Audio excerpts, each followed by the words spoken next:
And she just kind of gave up on that last one. She almost moved out of her position before she released the shot. It's never going to work. Novakoska missing 2 as well. I'm just trying to see if anybody has shot the perfect 5. Of course, Henkel, the veteran, has, and so has Elise Ringen. Ringen taking the first position for Norway. Well, as the race, the early starters are underway, we'll just take a very quick break. And we'll be back as soon as we can to welcome back, and a chance to pick up on Eva Tafalvi. She's so good on the shooting range, hitting the perfect 20. 20 shots fired, 20 hits in the individual race. That's her strength, the shooting. Her weakness is her ski speed, and she has been working on that. Had a chat with her in October when I was down with a group at the glacier and on the dash down. We were doing shooting as well on the range with her. As Petrushina, start number 30, getting underway for the Ukraine.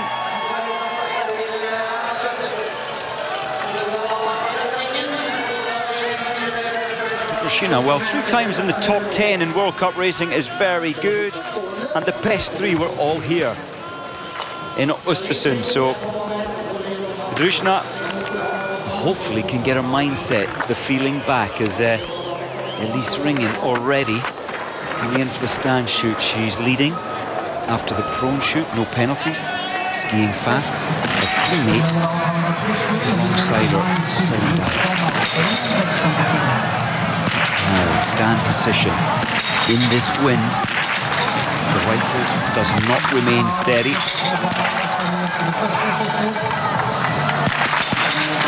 You have to function there really on getting your timing right. As soon as the target is central in your rear sight and foresight, then you gently press this trigger. Now, the last 3 shots missed. She hit 7 out of 7. Her brain would have started thinking, if I can do this, I could win the race today.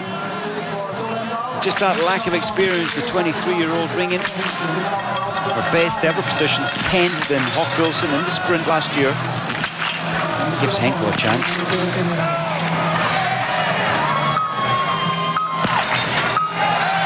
Just feel the desire, the experience of Henkel. The wind is blowing around the rifle. She's not doing anything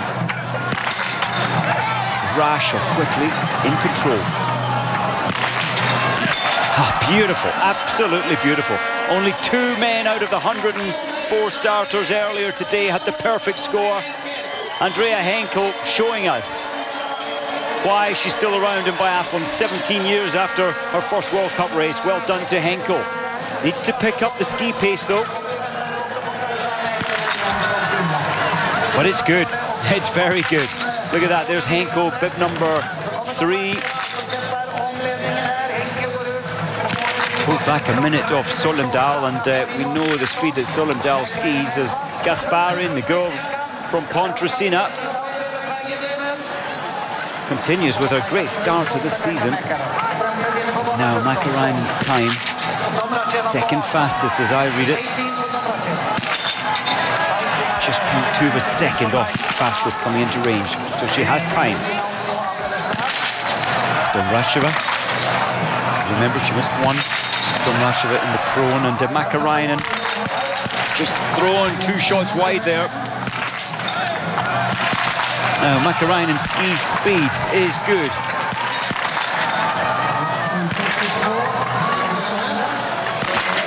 Is it that good though? I don't think so. 3 penalties missed is almost too much. She will pull time back from Henkel, but now has to go on the penalty loop. 22 for Russia. Vilukina. Quite a low position. You can see the left elbow and the angle from shoulder to hand. It's a long reach, but it's good. She's always good on the range. Ha, beautiful, absolutely beautiful. Doesn't flinch, doesn't hesitate. In fact, I don't think she thinks, she just does it. And that's the best way. When you're at your best in shooting, you just let it happen without thinking. I suppose like driving a car, you become so used to it, you don't remember going through gears or cornering. It's the same with shooting. You just, into automatic is the best place. She works hard for her shooting. The tension you can feel.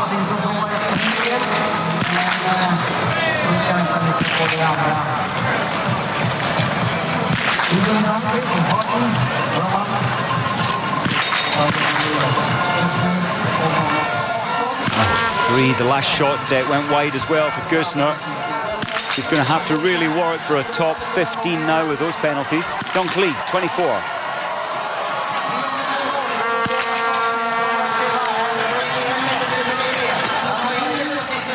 Well, Susan Dunkley, when she needed it most, she finished 5th at the World Championships in the individual. Now that looked like Tora Berger. She suffers from the cold occasionally, but we so many times see her skiing in warmer temperatures. That's -5 with no gloves on, but she threw a mitt off.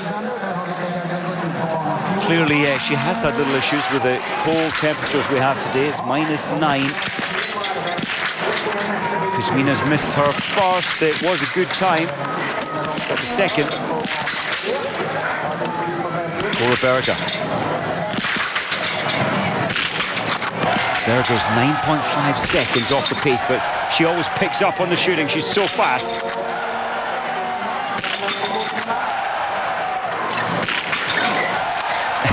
The audience love her. Her coach loves her for getting these targets. She won the race on Thursday. Can she do the same again today? It's not going to be easy. Look at the time, 7:29. Gasparin on 7:38. I think Berger's just going to slot in ahead of Gasparin. It's going to be tight. 1 second. Once again, it's Tora Berger leading after the first shoot. And Henkel on the track with just 1.5 kilometers to go is well ahead, having hit 10 out of 10. No wonder she's still making the German team with so many young athletes coming through. Emily Larsson getting good cheer as she leaves the stadium. Now Nowakowska for the stand. Look at her hair, you can see how strong this wind is, and that's why we've seen some poor shooting in the stand.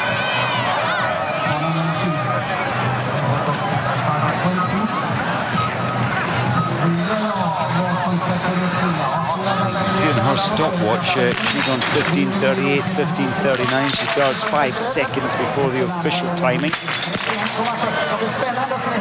She'll download that information later to see how she was working during the race. But for now, she wanted all 5, but she's only got 4. Has her work cut out now, needs to push the pace. With number 30, Rushna. And the Ukrainian team, certainly over the years, have held their heads high on the shooting aspect of the biathlons. Good coaching and a very disciplined team on the range. Although they were much more relaxed this year, I felt when I watched them in October. Shamray just telling the great news. This is very, very good news for the Ukrainians.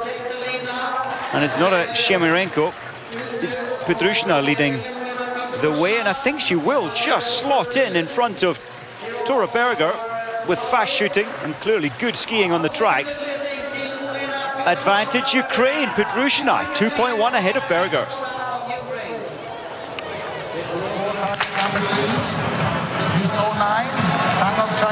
The wind chill here is quite severe, especially at -9. It drops the effective temperature down below -16, so on the face or any exposed skin, it's not fun. Liston didn't look relaxed coming in. There was tension all over her face. That's a pity.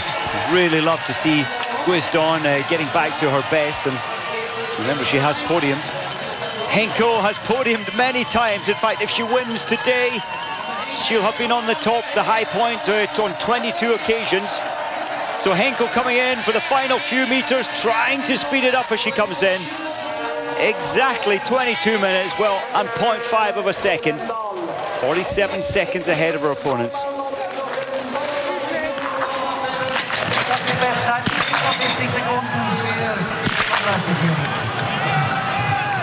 Laya Chemarenko.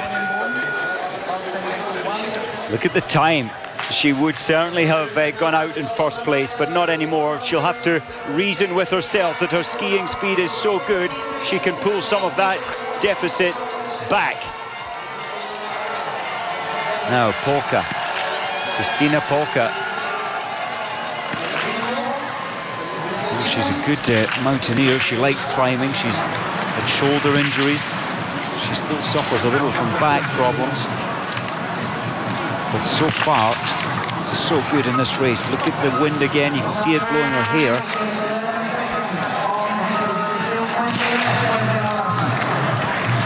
Like the discipline, you see the gust coming through. Very sensible to hold back a little. She's aware the clock is ticking. Oh, and that break has spoilt it.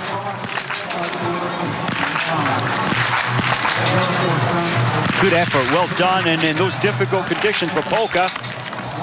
Gasparin again suffering this changeable wind. Gasparin's time, 14:58. Well, I was just about to say if she misses one, she could still take the lead, but not with two. Dobracheva just floating across the line. Missing three, she's only 11.2 seconds behind Andrea Henkel. She's got the ski speed, Dobracheva, at the moment. Her great shooting has deserted her.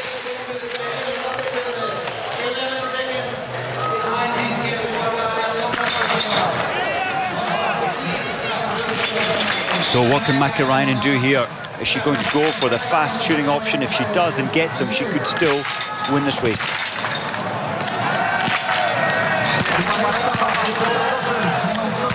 Vilukina. Love Vilukina's determination, her self-confidence in these difficult windy conditions. She was fast and she was accurate, but one penalty for Vilukina and three for Mäkäräinen. A total of 5, really has blown her chances. Spirits will be down now for the Finn. How do you cope with that? 50% of the targets being hit. Now then, Doran Haber. Just let me have a look at her time coming into range. It's very competitive. She's 6 seconds down on Solendal's time, which still remains the fastest.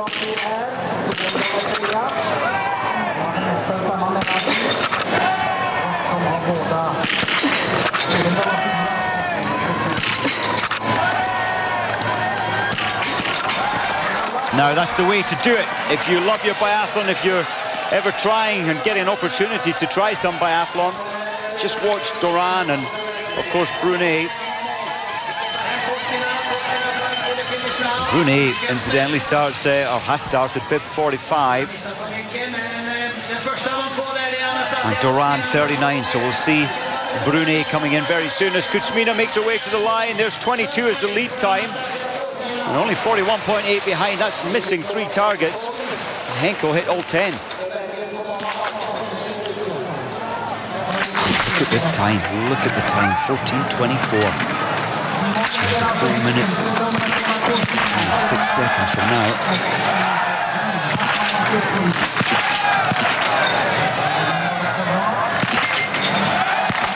I think we're looking at a new winner. Even with that penalty, she's going to fly around the penalty loop. Surely she can get out before Henkel's time. Gorin. Good discipline to get the final shot.